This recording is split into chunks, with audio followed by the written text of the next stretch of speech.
All right, Mr. Chooks, you can start, sir. Thank you so much. We really appreciate. Thank you, sir. Okay, so I wouldn't want to waste a lot of time, so I will just go straight to the point. I am a data analyst, as she has said, and let me just give a brief outline of what we are going to look at today. First of all, I will talk about what the data is. We'll look at the different types of data. We'll look at what data analysis mean, and then we'll look at the processes in data analysis. We'll also look at the different tools for data analysis. We'll look at the role of a data analyst in any organization or in the blockchain space, as the case may be. We'll also look at the application of data analysis in the real world. We'll look at careers in data analysis. Though in this case, I don't know, some of us might eventually want to apply this skill elsewhere, but primarily we are considering the blockchain space. We are also going to look at the different skills you should have as a data analyst, and I think that's basically where we'll wrap it up for today. I believe you can still hear me.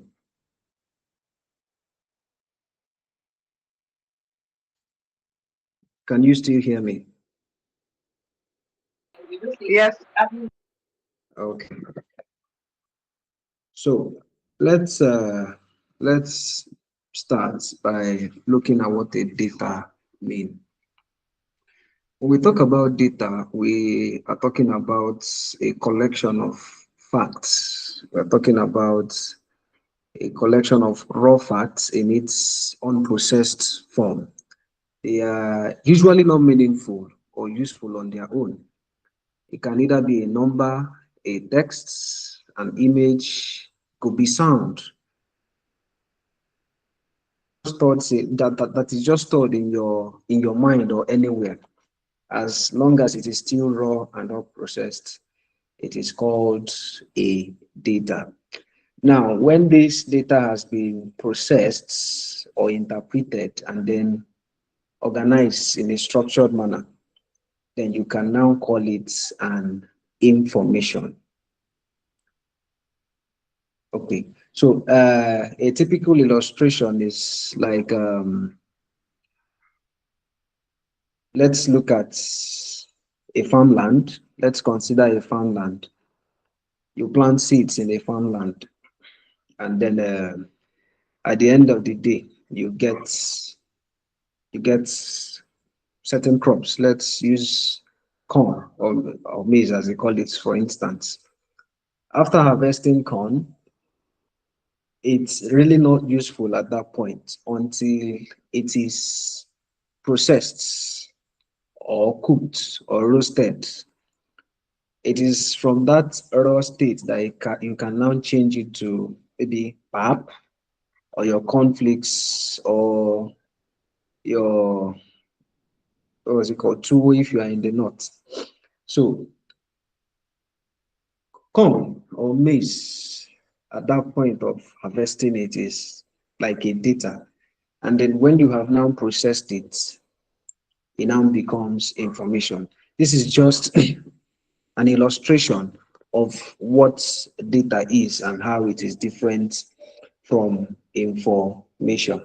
Now, let's look at the different types of data. When we talk about data are generally in two categories. Data can either be qualitative or quantitative. In simple terms, one can be measured in quantity. When we are talking about quantity, I believe, or the first thing that should come to your mind should be numbers. So when any data is something you can count, you consider it a quantitative data. And then when the data is something that is not really in the numerical sense per se, you can consider it a qualitative data. For instance, Your name can be a qualitative data, while your age can be a quantitative data. Okay, and then these two broad categories of data also have their own children. Under qualitative, you have the nominal and you have the ordinal. But we are not going to go into all that, so we don't waste or spend too much time looking at just the types of data. Now let's look at, or let's consider what data analysis is. When we talk about data analysis, it's simply the process of collecting, cleaning, analyzing, and interpreting raw data to discover meaningful insights, patterns, trends, and useful information. And generally, this is done in order for the user, in this case, to make informed decisions. That's just the essence of data analysis, to ensure that at the end of the day, the person you are doing the analysis for is making an informed decision or a data-driven information. That's the primary aim of data analysis. And then there are generally five processes in data analysis. The number one process is the definition of question or the problem statement. As a data analyst, if you decide to go deeper or make it a career, when you are carrying out any data analysis assignment, the first thing you would have to do is to define the question. This analysis I want to do now, why am I doing it? What problem am I trying to solve? That's the first thing you do. You define the need. Why do I even need this analysis in the first place? That's the first thing you do as a data analyst. The second thing you do after you have defined your problem is to collect data, to collect the data you need to be able to solve that problem. The data you are collecting now depends on the problem you are trying to solve. It could, in data collection, there are also different stages. You could be getting data from the direct source. You could be getting data from a third party. And generally in blockchain, we get data from, uh, depending on what you do, but generally when you want to look at, let's take transactions, for example, you can either go to Etherscan if you are trying to do analysis on the Ethereum blockchain. You can go to Polygon Scan if you are trying to do an analysis on the Polygon network. The BNB chain is there. The Waves network, they are all there. Unlike your traditional ways of getting data that sometimes can be confidential, in blockchain, it is open to everybody. As far as it is a transaction, you can see it on the blockchain. So after you have collected your data, which is the second process in data analysis, the third thing you would have to do as a data analyst is to clean your data. That's the third thing you do as a data analyst. You clean your data thoroughly, remove the unnecessary things you don't need. And then when you are done with the data cleaning process, to analyze your data.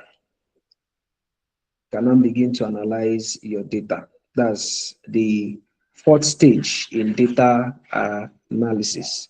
In this at this particular point, what you now begin to do is begin to solve the problem. You could be using mathematical formulas. You could be using, if it's finance related, you use finance related calculations. If it's depending on what you are doing, depending on the kind of problem you are trying to solve, that is the fourth stage. That's where the analysis comes into the picture.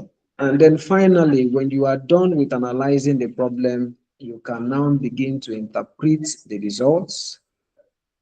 present, do your visualizations and present it to whoever it is that sent you to do the work, or whoever it is that gave you the contract to carry out. Now let's let's look at, okay, majority of, okay, let's look at the kitchen. Let's see how we can relate this whole stuff to something we do every day. Data analysis is like assembling the ingredients you need to cook a meal. That's the first, that's, it's like data. Okay, wait, let me rephrase it so it makes more sense. I am going to use a guy or a lady cooking in the kitchen to give an illustration of what data analysis, or the whole entire process of data analysis, so it makes more sense. For instance, I woke up in the morning and then I started feeling hungry. That hunger is a problem. That hunger is a problem that needs solution. The next thing I would need to do is to, first of all, agree within myself that I am hungry. I need to accept the fact that I am hungry. After I have understood or accepted that I am hungry, I can now begin to think about the things to do to solve that hunger problem. That's like the first stage in data analysis, identifying a problem. After I have identified the problem, the next thing would now be, okay, what do I do? In my case now, I would now have to cook in order to solve the hunger problem. In your case, you are doing a data analysis to solve the problem. And the first thing I would do is to go to the markets and assemble the ingredients I need to prepare that meal that would solve my hunger problem. That's data collection now. After I have gotten, let's say I'm making vegetable soup. After I have gotten my vegetables, I would now need to come back home, remove or clean it, and then slice or do whatever I want to do with it. That can be related to the data cleaning process in data analysis. And then the next thing would now be to combine these things, these ingredients I have gotten from the market, the vegetables, the maggi, the salt, the oil, and every other thing. That combination is the analysis process. That combination, that process of you combining everything and cooking everything to make it eatable, can be related to the data analysis process. That's the analysis stage of data analysis. And then when I am done, I would need to now dish it out, make sure it is, properly arranged in my plate.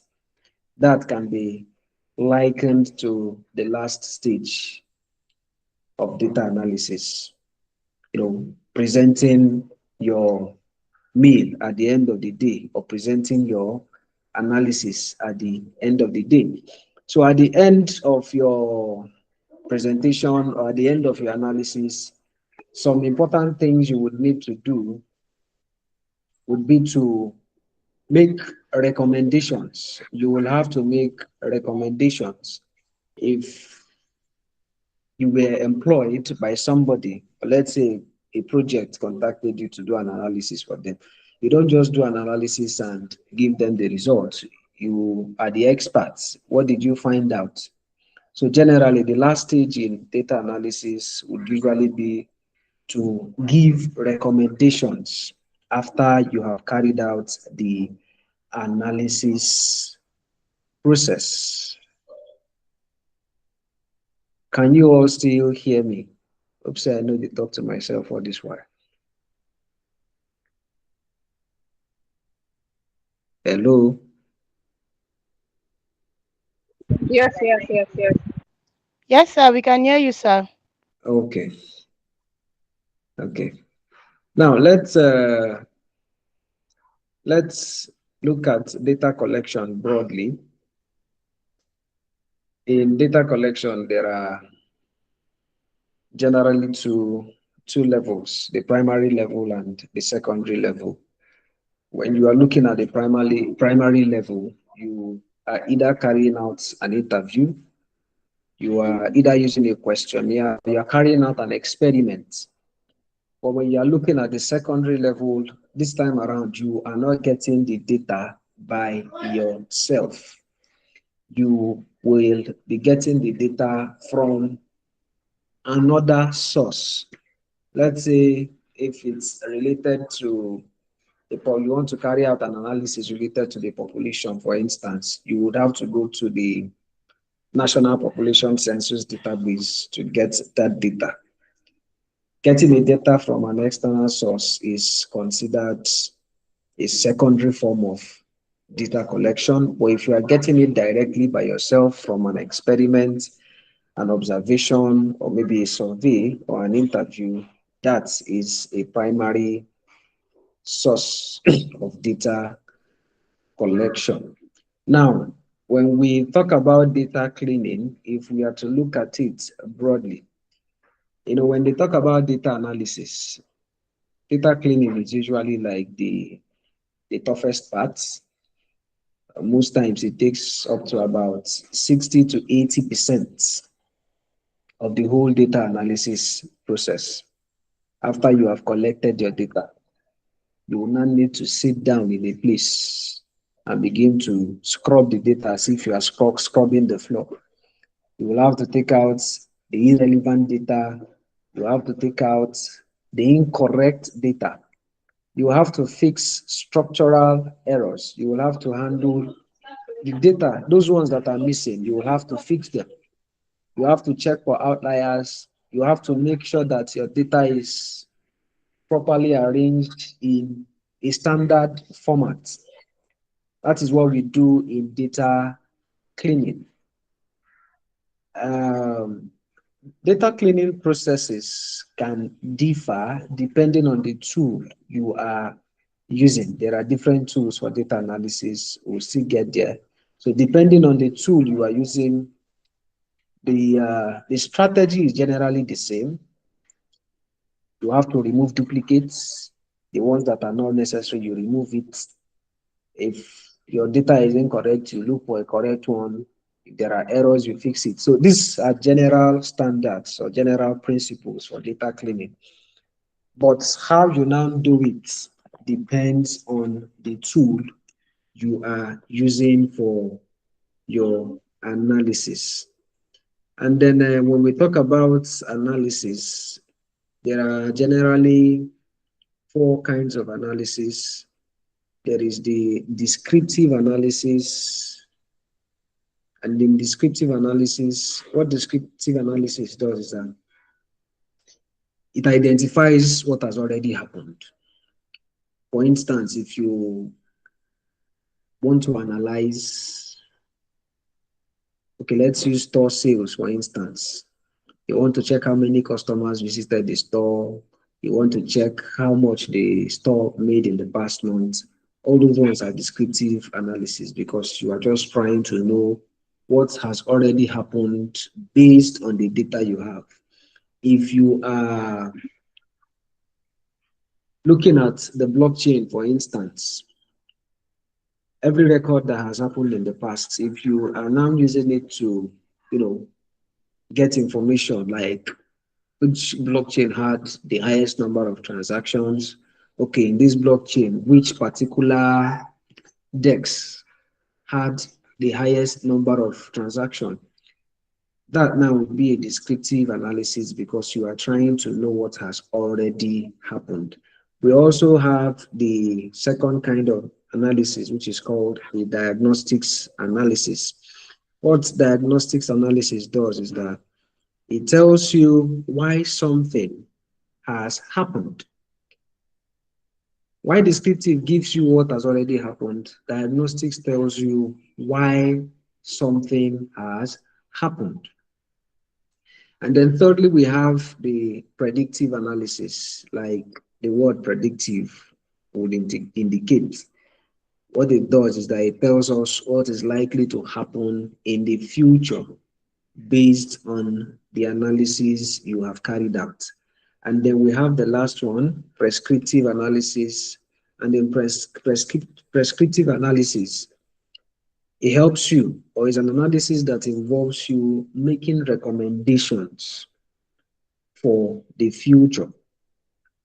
So when we talk about data analysis, it's it's like it sounds very simple until you begin to carry out this analysis, and then you realize how that file or that collection of data can just change an entire system. Because with it you can identify what has happened, with it you can tell what is about to happen in the future, and with that same data you can make recommendations. Okay, we have looked at data collection, how to collect, or the different kinds of data collection. We have also looked at the different kinds of analysis, and then other ones now, they like the data visualization, the interpretation, the conclusion, and the recommendation in data analysis. That one now would depend on what you've gotten from your analysis. Now, when we talk about data visualization, we are talking about the graphical representation of the data and the information you have.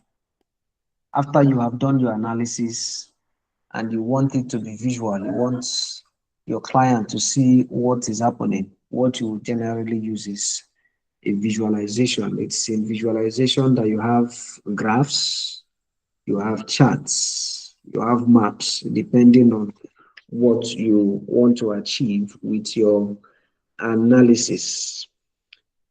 Okay, enough of the whole processes in data analysis. Let's now look at the tools we use for data analysis.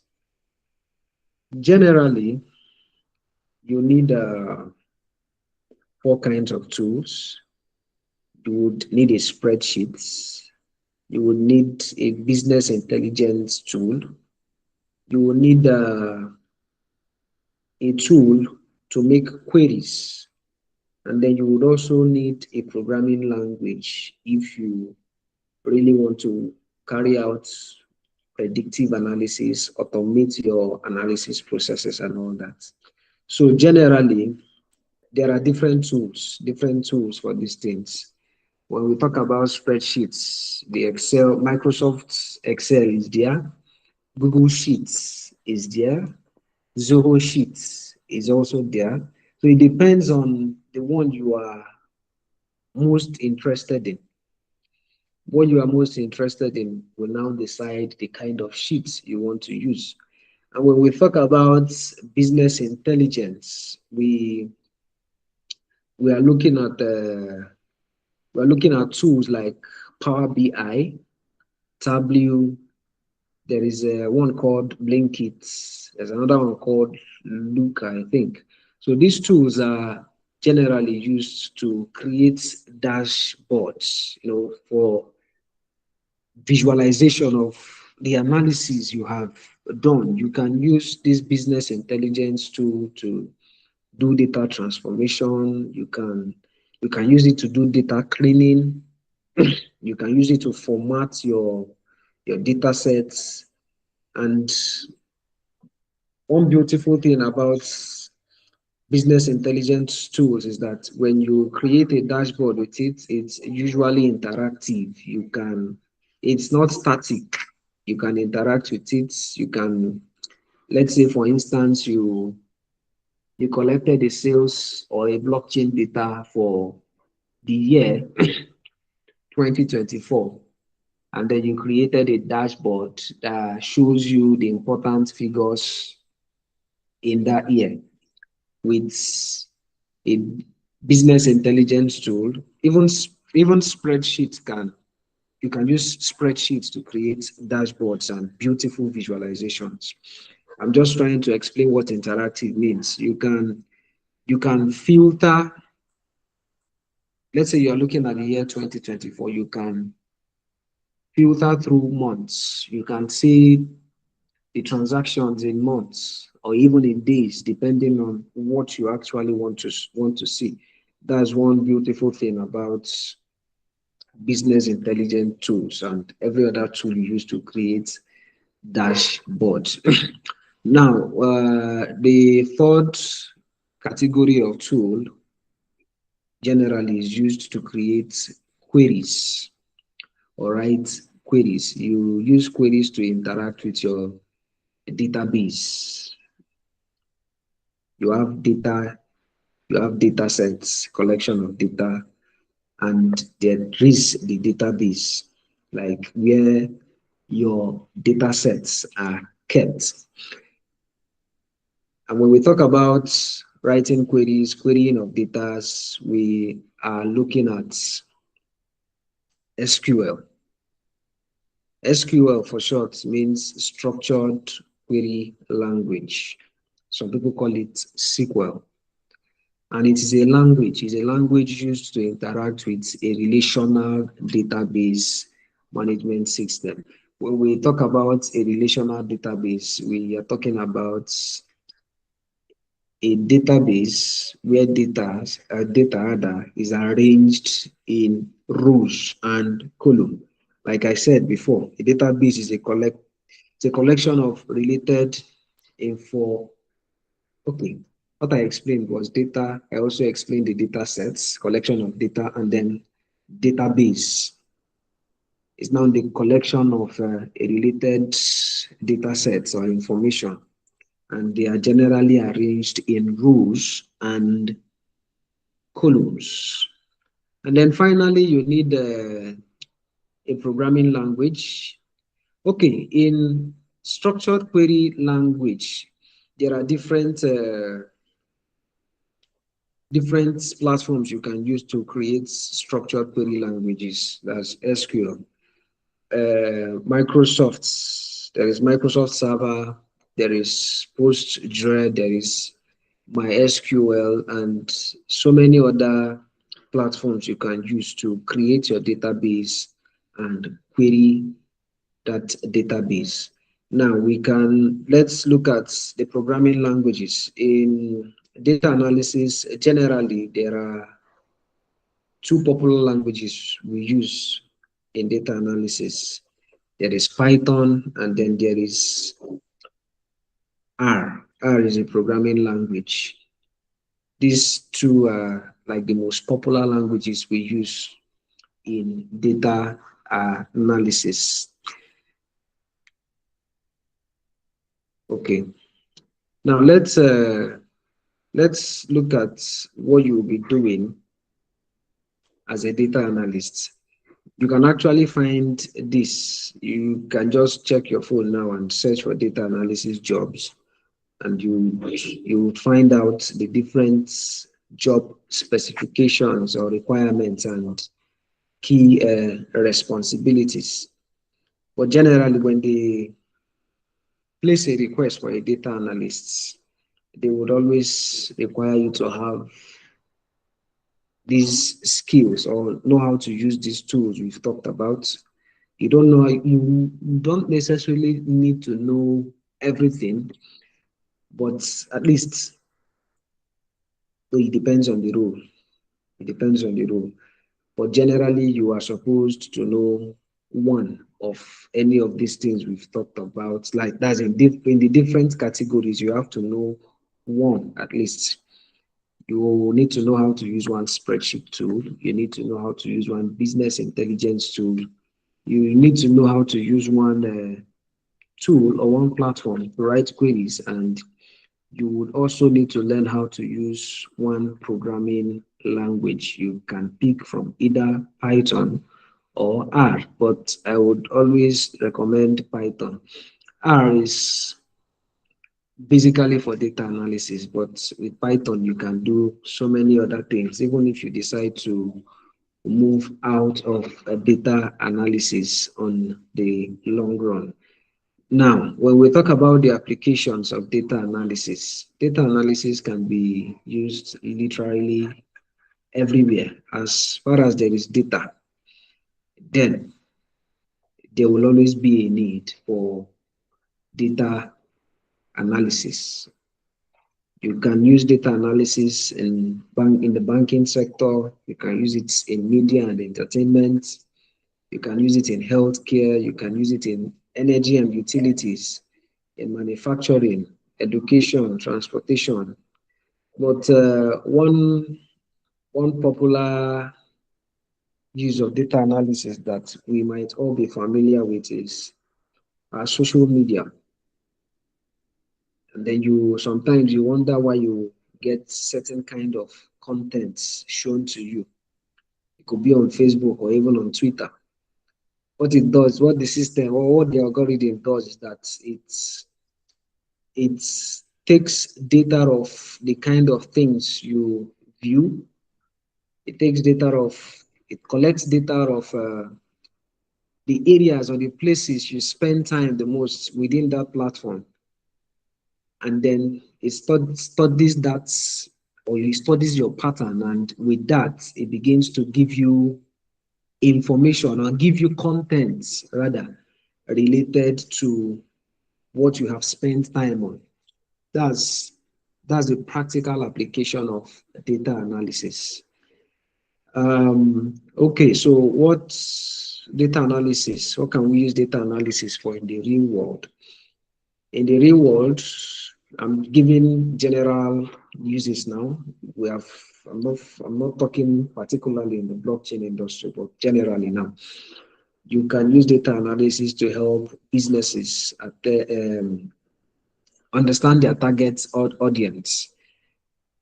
If you have a store or you render services, data analysis can help you identify the right audience you need to reach out to.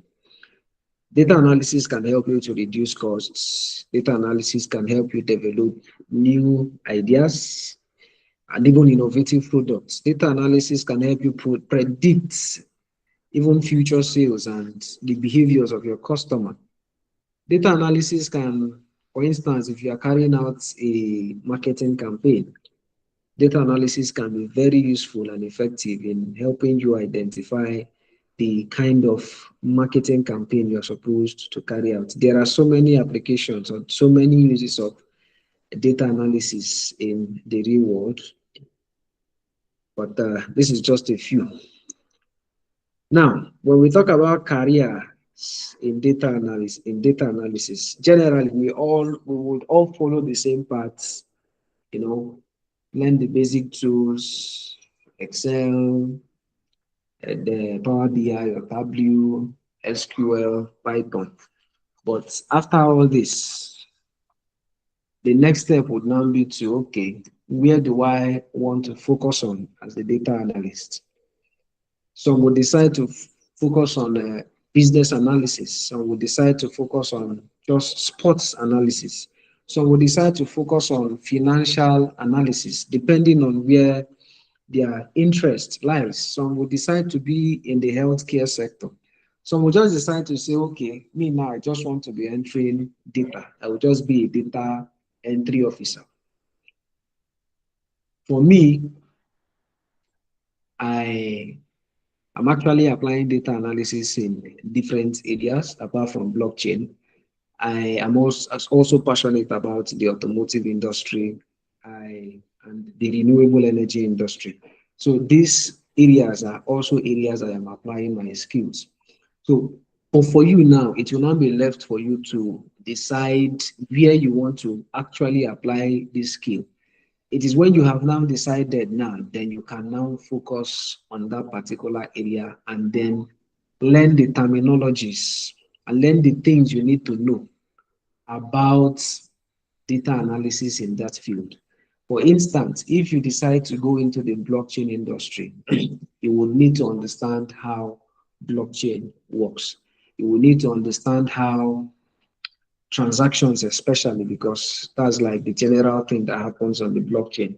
You need to understand how transaction works. You need to be able to understand how you can take up an address, search for it on the blockchain, know when the transaction was carried out, know what the transaction was for, and so many other things.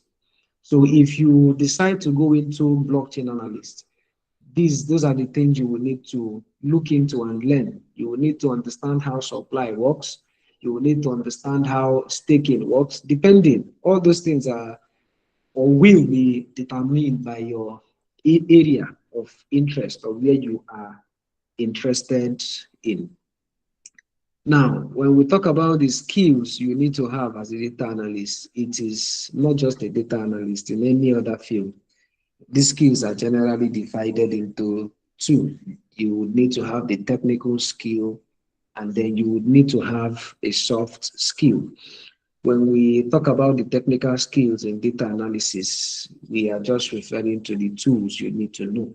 So as a data analyst, you would need to know how to use spreadsheets, you need to know how to write SQL queries, you will need to know how to use business intelligence tools, and then you would also need to know how to use a programming language if you really intend to go far or be grounded in the field. Now, when we talk about data analysis, sometimes people think that the the ultimate goal is just to learn how to use those tools. While it is important, the truth of the matter is that it's not all there is. You see the soft skills part, that's very critical. You can know how to use the tools very well, but if you cannot solve a problem, if you can't even define a problem, you may not be able to really do anything as a data analyst.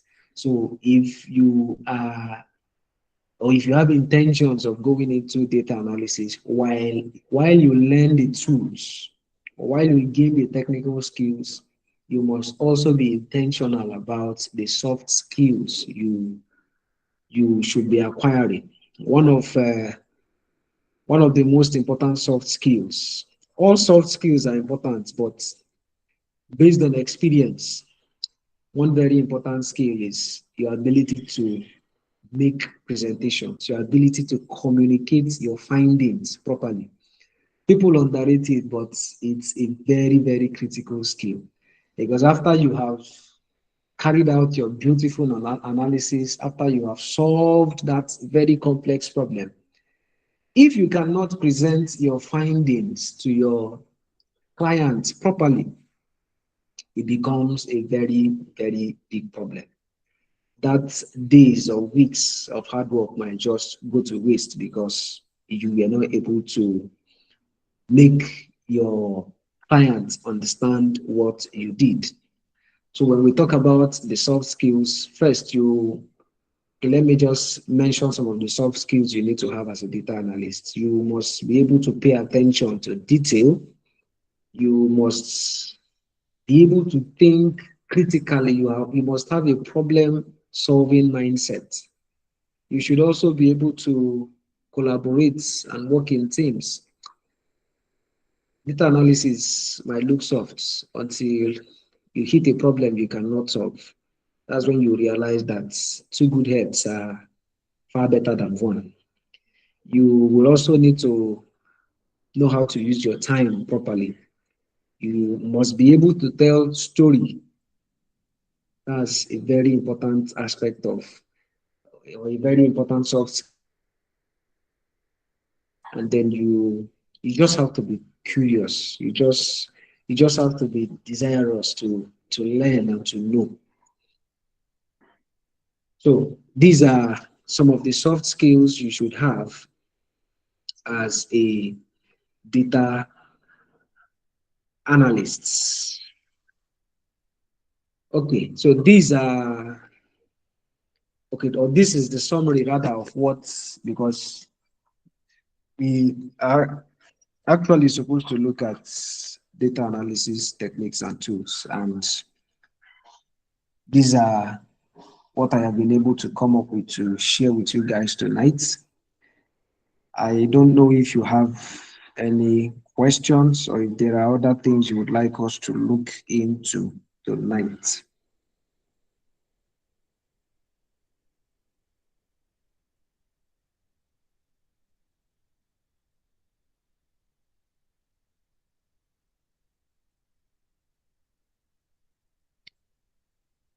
Can you still hear me?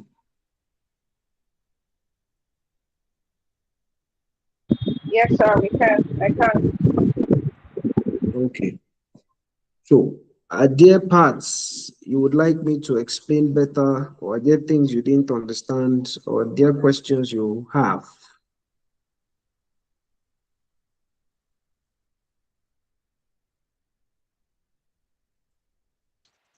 Yes, I can hear you.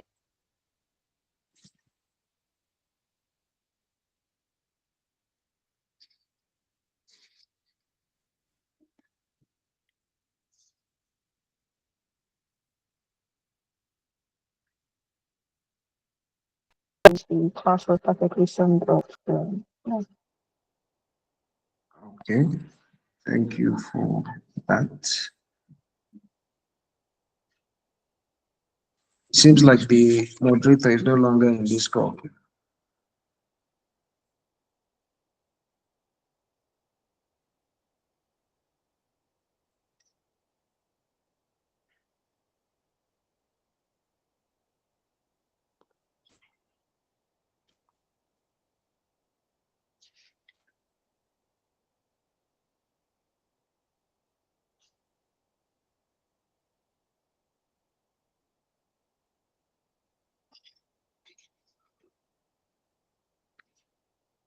So we all understood everything I've been saying.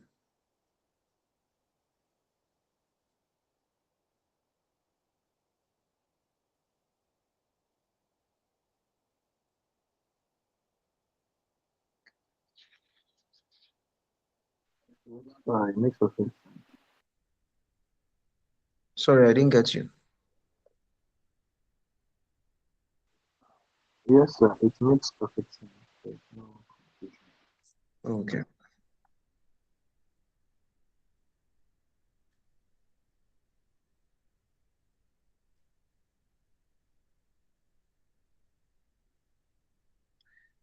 I actually expected questions, but since there is none,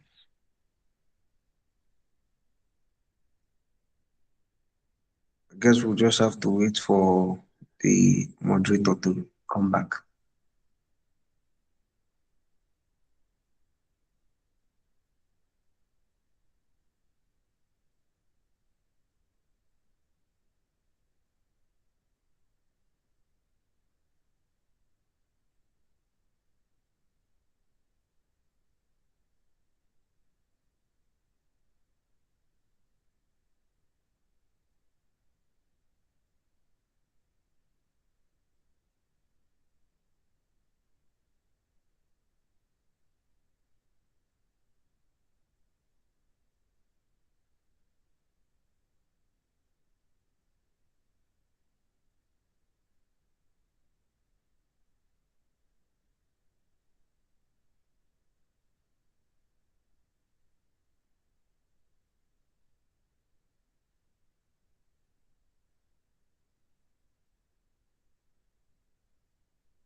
Okay, guys, I have another appointment now, so I might have to leave the call now. It was a pleasure being here.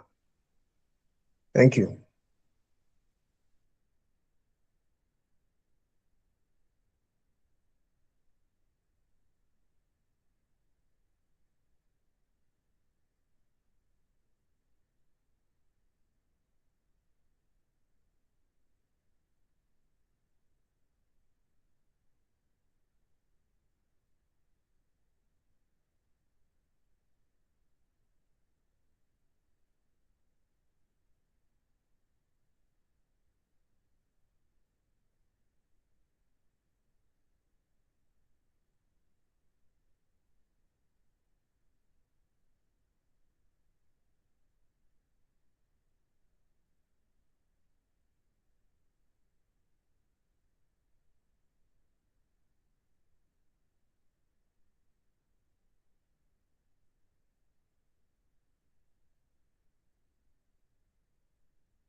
And relevance. Talent. Yes. Relevance. Talent. Talent. Talent. Talent. Cannot any anywhere. Talent.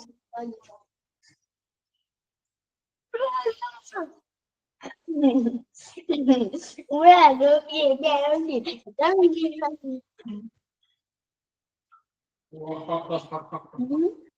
Yeah. talent. Let's see.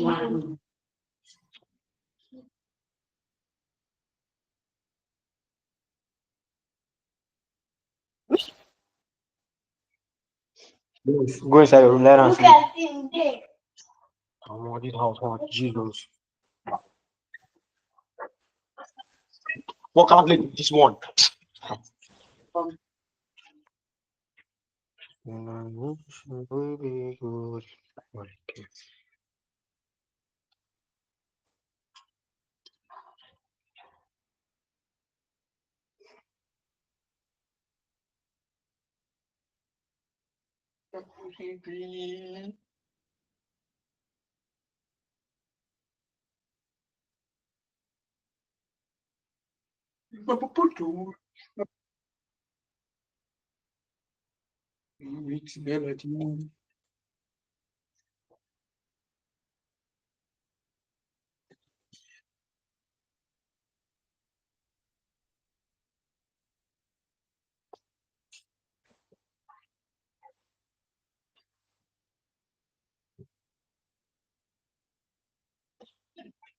Well, why she my kids from the that? Oh, my thoughts, baby.